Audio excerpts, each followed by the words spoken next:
Did you ever think it would turn into this? Yeah, I did. Yeah, I did. Was started as a small front yard garden for Christopher Gooden and his wife Dominique, has now blossomed into Fountain Heights Community Farms. We've got tomatoes, onions. I've got some watermelons down there in the center. We've got some eggplants growing.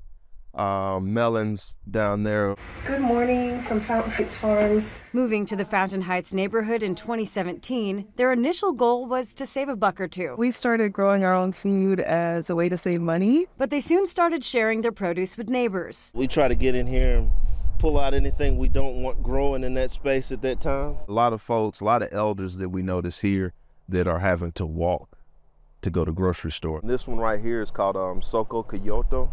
It's a Nigerian spinach. And connections sparked into deeper conversation. The average income in this area, I believe, is about $13,000. The couple quickly noticing the need for affordable fresh food. What you working on?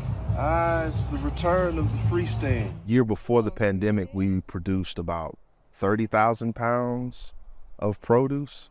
And just to know that we put all of that in the freestand and it all went out, there's a clear demand for more. Encouraged by this, they expanded, transforming a vacant lot next door that Christopher would mow into a vibrant urban farm. First year I had 8 rows, and I had 21, and then we had the greenhouse. And now they have 5 lots in Fountain Heights, a neighborhood classified in 2020 as the most dangerous in Birmingham, and an area filled with history. A lot of people don't realize that a lot of the terrorism from the civil rights era was in this area, like right across the street. So it's an area that's really been just kind of forgotten about. The couple wants it now to be known for community pride in the land, which leads to their current mission that goes beyond creating food, but also growing farmers. We're also going to start a program where we try to get people to not be as scared of urban farming and teach them how to farm and work on how they can acquire land, like in a neighborhood like this. So that more people are doing this. In order to feed just our neighborhood,